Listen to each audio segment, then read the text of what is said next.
fact, the themes that we're seeing across EMEA are also being seen across the globe. So if we take, for example, artificial intelligence, almost all countries are now looking at how they can utilize AI in capital markets, but they are taking very different approaches. So for example, in the EU, they have already regulated on artificial intelligence and have taken a very prescriptive approach.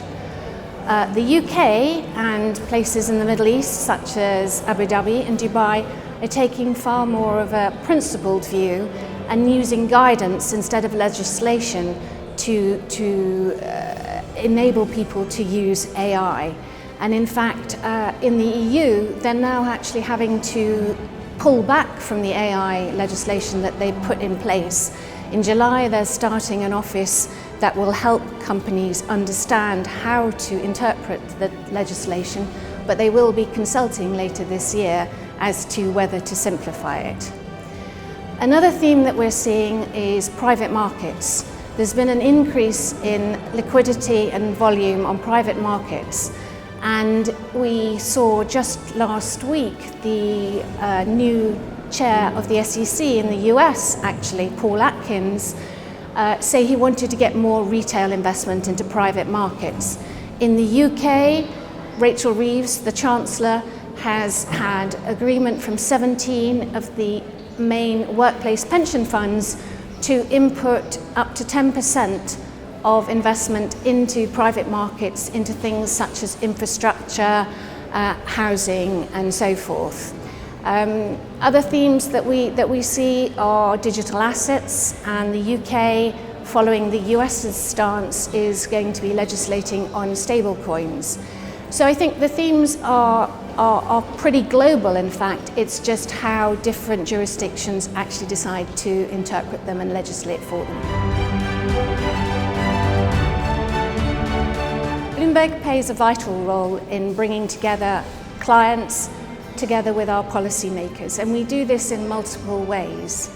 We will have roundtables where we may have a policymaker and hold an off-the-record discussion on an upcoming piece of legislation, so that there can be a frank discussion where industry participants can put forward their views, knowing that they are off the record.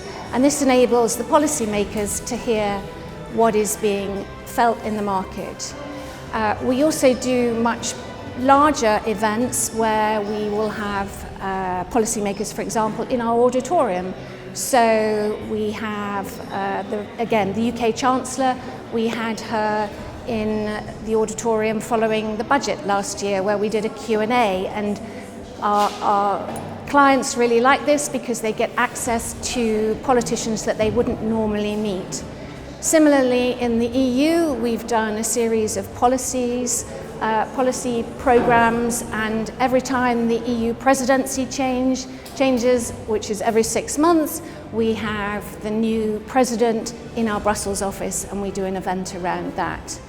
Other things we've done is workshops to make regulators feel more comfortable perhaps with the products that Bloomberg sells to clients to fulfill their regulatory obligations. And we also have done a series of workshops around the globe on different aspects of regulation to promote international standards, for example, around ESG and taxonomy, or to talk about how artificial intelligence is being utilized in financial services.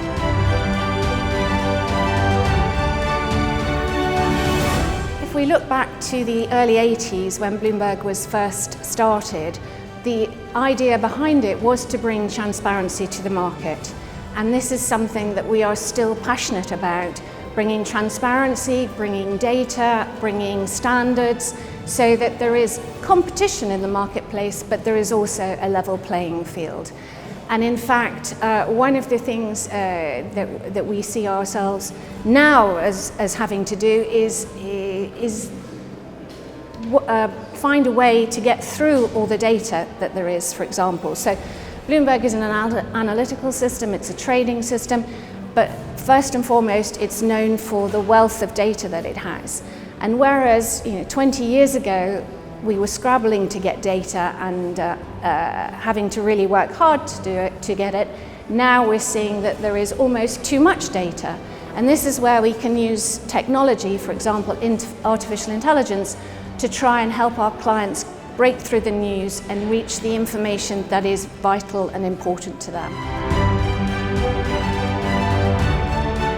Obviously, with sustainability, we are seeing President Trump pulling back from ESG policies. But I was in Brazil a few weeks ago, where they will be hosting COP30, and they are very much going ahead with their ESG and their climate transition to net zero goals. And in fact, just last month, the president-designate of COP30, Ambassador Correo de Lago, and Bloomberg Philanthropies announced an accord to ensure that coming out of COP30, that the Paris Accord and goals will stay on track and will be achieved. Elsewhere in Europe, we're seeing a simplification of some of the sustainability legislation. In the Middle East and in Asia, we're seeing jurisdictions actually looking at America and Europe perhaps putting the brakes on sustainability. And so Asia and the Middle East are seeing it as an opportunity to establish their leadership in the sustainability field.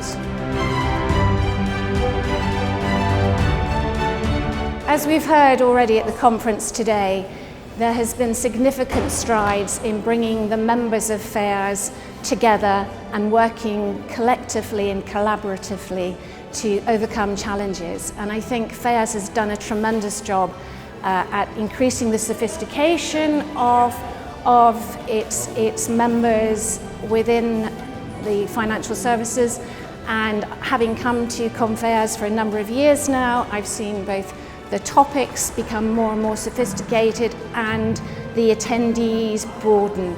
So what I think FEAS should do is continue to encourage this collaboration and also work with those members and jurisdictions that perhaps are still lagging a little behind some of the more advanced countries. So I think congratulations to FEAS, and here's to 30 more years.